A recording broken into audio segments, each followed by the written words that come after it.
Bubar! Bubar! Bubar! Amerika Serikat baru saja menjatuhkan puluhan bom penghancur bunker seberat 13 ton ke laboratorium bom bawah tanah milik Iran. Teheran dilanda kebakaran. Kilang minyak milik rezim, menara-menara simbolis, serta benteng-benteng bawah tanah runtuh satu demi satu. Gelombang serangan yang dimulai pada 6 Maret dan mencapai intensitas yang belum pernah terjadi sebelumnya pada malam 8 Maret menargetkan lapisan terdalam dari arsitektur keamanan rezim tersebut. Terowongan katup keamanan rezim ditutup rapat dengan bom penghancur bunker raksasa. Bahkan, pangkalan bawah tanah berlapis milik Khamenei sepenuhnya dihancurkan oleh lebih dari 50 jet tempur dan sekitar 100 bom penghancur bunker. Sebelum kita melangkah lebih jauh ke dalam operasi penghancuran besar-besaran ini, mari kita terlebih dahulu meninjau secara singkat pihak-pihak yang terlibat dalam lingkaran api yang semakin meluas melalui peta geopolitik. Karena ini bukan lagi sekadar krisis regional biasa. Setelah Iran menyerang seluruh negara Teluk, konflik tersebut dengan cepat mencengkeram kawasan dan mulai merambat ke tingkat global. Inggris dalam sebuah pernyataan mengejutkan mengumumkan bahwa mereka secara resmi telah bergabung dalam perang melawan Iran setelah Iran menyerang negara-negara Teluk serta Turki. Namun, ketika Iran mulai melancarkan serangan ke negara-negara di sekitar Teluk dan kawasan yang lebih luas, situasinya berubah drastis. Iran kini telah meluncurkan drone dan rudal ke 10 negara yang sebenarnya tidak menyerang mereka. Sekarang Anda dapat melihat pihak-pihak yang terlibat serta skala perang dalam tabel yang ditampilkan di layar. Tabel tersebut memperlihatkan bahwa Amerika Serikat, Israel, Inggris, dan Perancis adalah pihak yang benar-benar terlibat dalam pertempuran langsung. Pakistan bersama pasukan Kurdi melakukan operasi dari arah timur. Azerbaijan berada dalam posisi siaga dari arah utara. Arab Saudi, Uni Emirat Arab, Qatar, serta negara-negara Teluk lainnya menjadi sasaran serangan Iran dan sedang mempersiapkan serangan balasan. Iran berdiri hampir sendirian, sementara koalisi yang menentangnya semakin membesar dari hari ke hari. Dalam konteks ini, pada tanggal 6 Maret, Amerika Serikat mengerahkan kekuatan udara terbesar mereka ke arah Teheran. Pengebom siluman B-2 milik AS memasuki wilayah udara Teheran tanpa terdeteksi oleh radar dan menjatuhkan bom penghancur bunker GBU-57 ke fasilitas pengayaan uranium bawah tanah Iran. Kita sedang membicarakan bom jenis ini. Setiap bom memiliki berat sekitar 13 ton. Sebuah keajaiban rekayasa militer yang tidak langsung meledak ketika menghantam target, tetapi terlebih dahulu menembus puluhan meter lapisan tanah, beton, dan baja sebelum akhirnya meledak pada titik terdalam di bawah permukaan. Pada momen yang sangat kritis, ketika rezim memerintahkan para ilmuwan untuk segera meningkatkan pengayaan uranium hingga mencapai tingkat kualitas senjata, laboratorium tersebut dihapus dari peta oleh bom-bom raksasa itu. Ini bukan sekadar kehancuran secara fisik, ini merupakan runtuhnya tembok psikologis rezim tersebut. Tidak lama kemudian, pabrik rudal balistik yang tersembunyi di balik permukiman sipil di jantung kota Teheran juga menjadi sasaran serangan. Pasukan pertahanan Israel IDF meluncurkan total 15 gelombang serangan udara yang menargetkan Ilam, Teheran, dan Isfahan. Ledakan-ledakan tersebut tidak hanya menghancurkan fasilitas militer, tetapi juga meruntuhkan aura tak terkalahkan yang selama ini dimiliki rezim itu. Namun inti dari semuanya terjadi pada malam 6 Maret ketika 50 jet tempur Angkatan Udara Israel lepas landas. Target mereka adalah bunker militer bawah tanah milik Ali Khamenei yang terletak tepat di bawah kompleks kepemimpinan di Teheran. Sebanyak 100 bom dijatuhkan ke area tersebut. Kompleks raksasa itu bersama semua yang ada di dalamnya lenyap dari permukaan bumi. Tahukah Anda apa arti dari peristiwa ini? Tidak ada lagi tempat yang benar-benar aman bagi komando tertinggi rezim. Pada tanggal 28 Februari sebelumnya, Khamenei bersama para penasihat utamanya serta lebih dari 40 komandan sebenarnya sudah dieliminasi. Kini kehancuran pangkalan bawah tanah berlapis milik Khamenei hingga ke titik terdalamnya menjadi indikasi yang sangat jelas bahwa militer Iran tidak lagi memiliki tempat untuk melarikan diri. Benteng bawah tanah yang selama ini mereka gunakan untuk berlindung ketika menindas rakyatnya sendiri, kini justru berubah menjadi perangkap maut bagi mereka. Dengan menyerang target-target di Iran menggunakan kekuatan yang luar biasa besar, Komando Pusat Amerika Serikat CENTCOM mengirimkan pesan yang sangat jelas kepada rakyat Iran dan kepada seluruh kawasan. Otak dari sistem kekuasaan itu tidak lagi berfungsi. Ini bukan sekadar target biasa. Perhatikan dengan cermat lokasinya. Mengapa tepat berada di jantung ibu kota? Mengapa tepat berada di bayang-bayang Menara Azadi yang bersejarah, yang dalam bahasa Persia berarti kebebasan?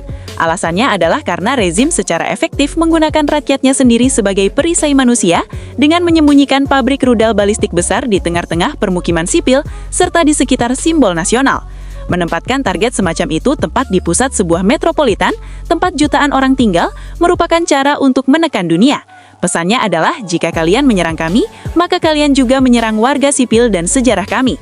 Namun, amunisi berpanduan presisi yang digunakan dalam operasi ini membuat taktik pemerasan tersebut menjadi sia-sia. Pabrik itu dihancurkan dengan kerusakan yang sangat minimal terhadap infrastruktur sipil di sekitarnya, dihantam tepat di pusat target dengan presisi seperti operasi bedah. Oleh karena itu, api yang berkobar di sekitar simbol Teheran, yaitu Menara Azadi, bukan sekadar api dari pabrik rudal yang terbakar, melainkan api yang menandai berakhirnya sebuah era. Kita pun tiba pada malam 8 Maret, yaitu puncak dari operasi epik kemarahan tersebut, ketika militer Iran masih berusaha berkumpul kembali dan membangun ulang rantai komando bawah tanah mereka, langit kembali terbelah oleh serangan baru.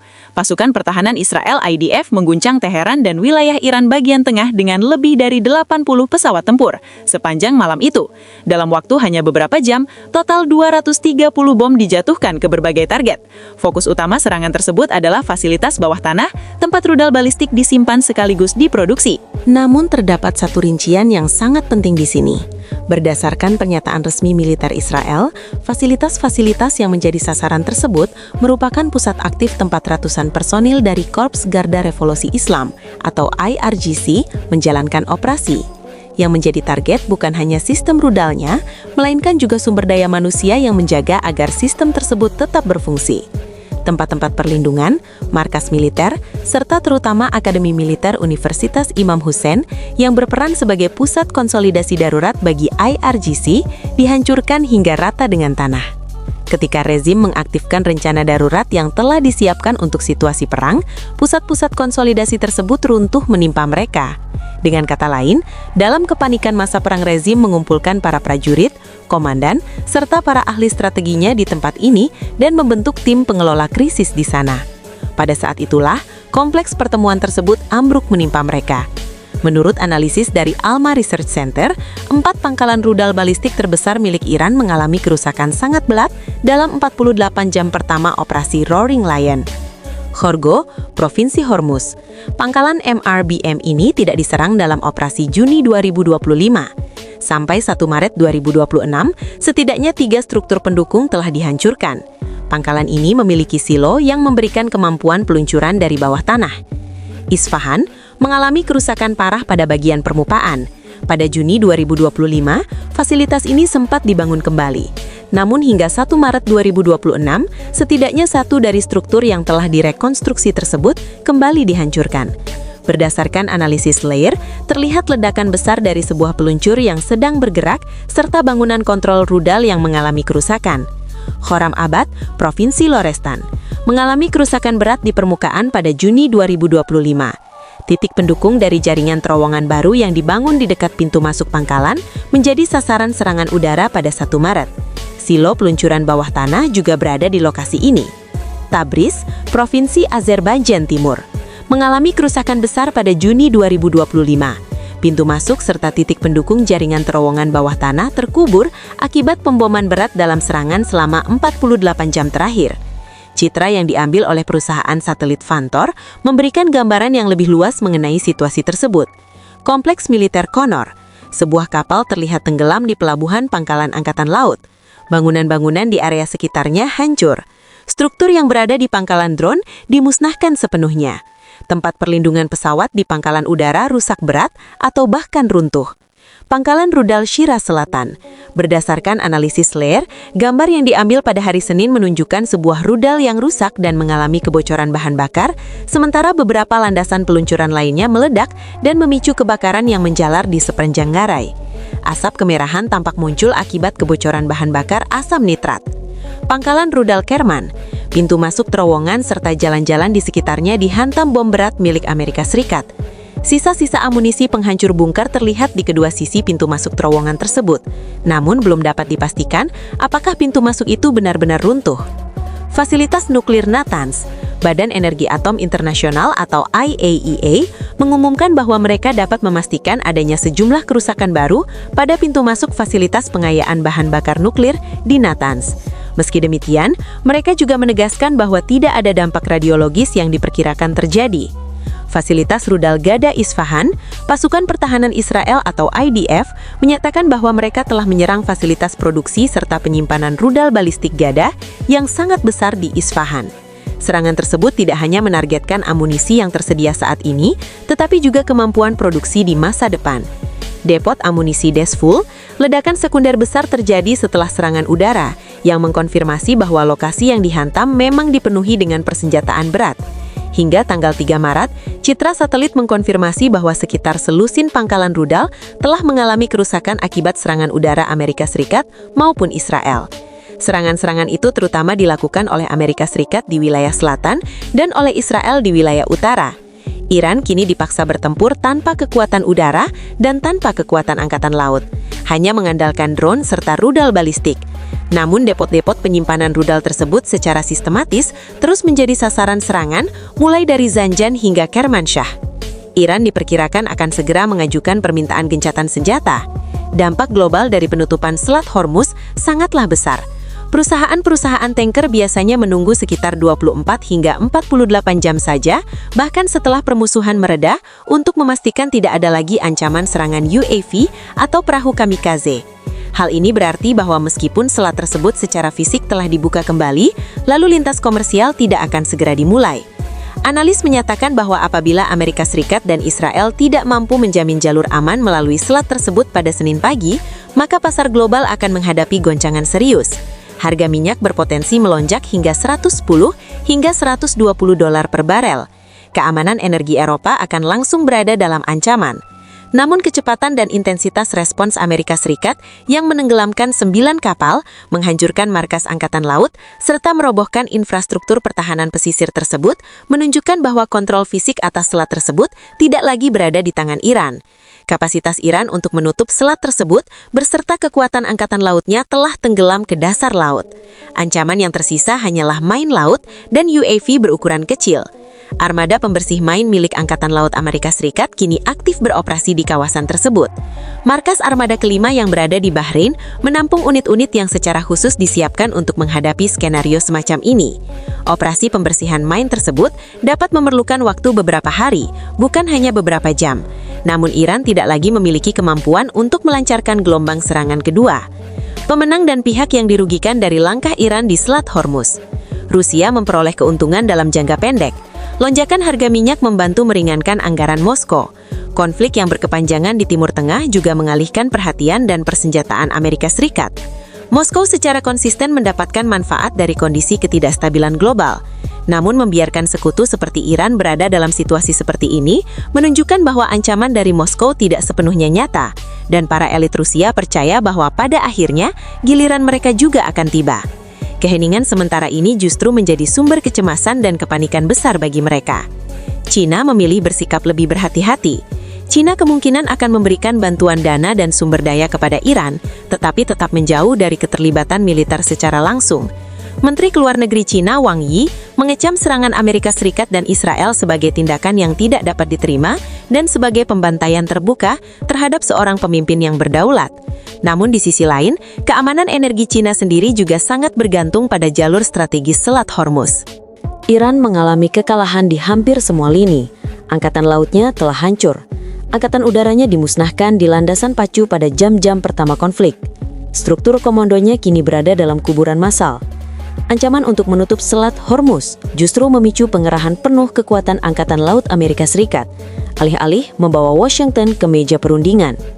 Dan bukannya menakut-nakuti negara-negara Teluk, tindakan tersebut malah menciptakan koalisi anti-Iran terbesar dalam sejarah negara itu. Pasar energi dunia sempat bergejolak. Harga minyak melonjak tajam. Pasokan LNG terhenti sementara. Namun, hilangnya kemampuan Iran untuk mengontrol selat tersebut diperkirakan akan menenangkan pasar dalam jangka menengah. Pertanyaan utama sekarang adalah, berapa lama operasi pembersihan akan berlangsung? Rezim Iran telah menyimpan Selat Hormuz sebagai kartu truf selama puluhan tahun. Pada setiap krisis, mereka selalu mengulang ancaman yang sama. Kami akan menutup selat itu dan melumpuhkan ekonomi dunia. Ancaman tersebut bernilai selama masih berfungsi sebagai pencegah. Tidak ada pihak yang pernah memaksa Iran untuk benar-benar memainkan kartu itu.